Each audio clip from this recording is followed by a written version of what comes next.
सोचिए जरा, अगर कल सुबह उठते ही आपको पता चले कि कोका कोला अब भारत में नहीं बिकेगी, क्या आप मान सकते हैं कि इतनी बड़ी कंपनी को अचानक भारत छोड़ना पड़ा? और ये भी कहा जा रहा है कि इस फैसले से कंपनी को 50 अरब का तगड़ा झटका लगा है। सोशल मीडिया पर हंगामा है, न्यूज टाइटल्स आग की तरह फैल रहे हैं। लोग पूछ रहे हैं, क्या वाकई भारत सरकार ने कोका कोला पर बैन लगा दिया है? क्या यह सच है या फिर सिर्फ अफवाह? दोस्तों, आज हम इस खबर की परत दर परत सच्चाई खोलेंगे, तो बने रहिए वीडियो के आखिर तक, क्योंकि सच जानकर आप हैरान रह जाएंगे। आज की हेडलाइनों को समझने के लिए हमें 1977 पर जाना होगा। उस समय विदेशी कंपनियों पर सख्त नियम थे, भारतीय साझेदारी, फॉर्मूला डेटा शेयरिंग जैसे मुद्दे। कोका कोला ने ये शर्तें नहीं मानी और भारत छोड़ दिया। खाली जगह किसने भरी? भारतीय brands, Thums up, Limca, gold spot वगैरह। फिर 1991 के आर्थिक उदारीकरण के बाद माहौल बदला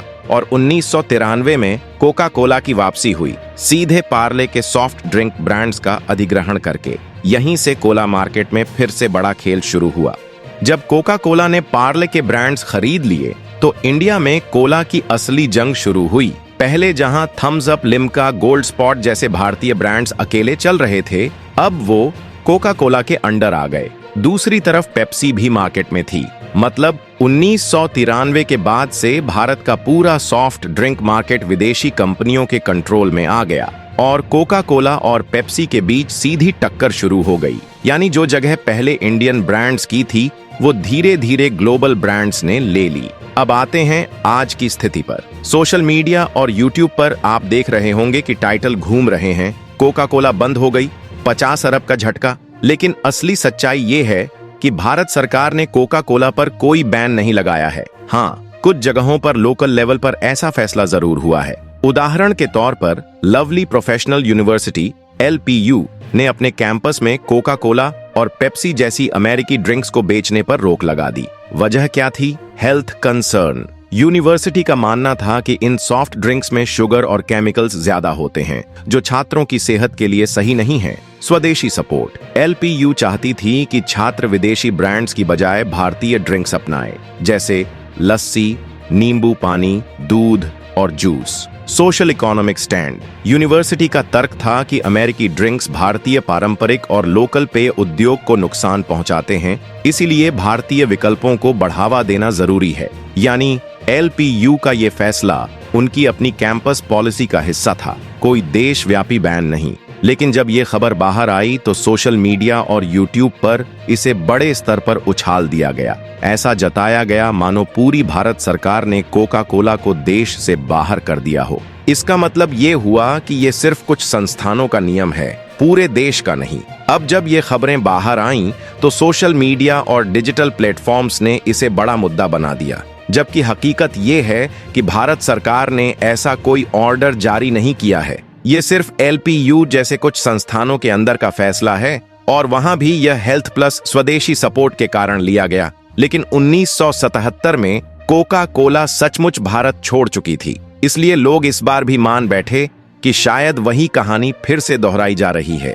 आपने कई वीडियो हेडलाइंस में देखा होगा, कोका कोला को 50 अरब का झटका लगा। सुनने में बड़ा सनसनीखेज लगता है, लेकिन असली तस्वीर अलग है। असल में ऐसे बड़े बड़े आंकड़े अक्सर थंबनेल और टाइटल में हाइप के लिए डाल दिए जाते हैं। इनके पीछे कोई पक्के सरकारी या ऑडिटेड डेटा नहीं होता। कभी कभी लोग यह आंकड़ा निकालते हैं मार्केट कैप यानी शेयर मार्केट में कंपनी की वैल्यू में उतार चढ़ाव, या फिर ब्रांड वैल्यू के अनुमान, या किसी एस्टिमेटेड लॉस को जोड़कर। लेकिन ये सब अनुमान होते हैं, न कि कंफर्म्ड रिपोर्ट। इसलिए 50 अरब का झटका कहना सिर्फ एक बढ़ा चढ़ाकर बताई गई लाइन है। जब तक किसी विश्वसनीय पब्लिक रिपोर्ट या कंपनी के आधिकारिक बयान से यह साबित न हो, इसे केवल डिजिटल हाइप ही मानना चाहिए। अब सवाल ये है कि आखिर ऐसी खबरें इतनी जल्दी हाइप क्यों पकड़ लेती हैं? दरअसल इसके पीछे 3 बड़ी वजहें होती हैं। मीडिया या सोशल मीडिया पर बंद, 50 अरब का झटका,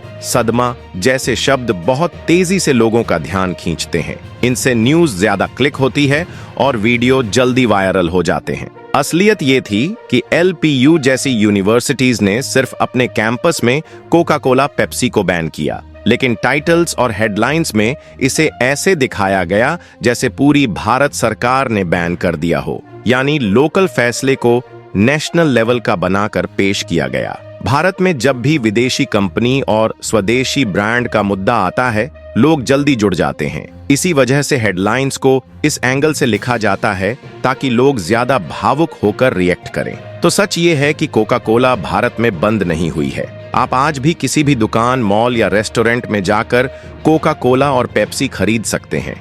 कोका कोला सिर्फ भारत ही नहीं, दुनिया की बड़ी ब्रांड है। कई देशों में इसे हेल्थ और कल्चर के नाम पर चुनौती मिली है, जैसे मैक्सिको और फ्रांस में शुगर टैक्स और कई जगह लोकल ड्रिंक्स अपनाने के कैंपेन।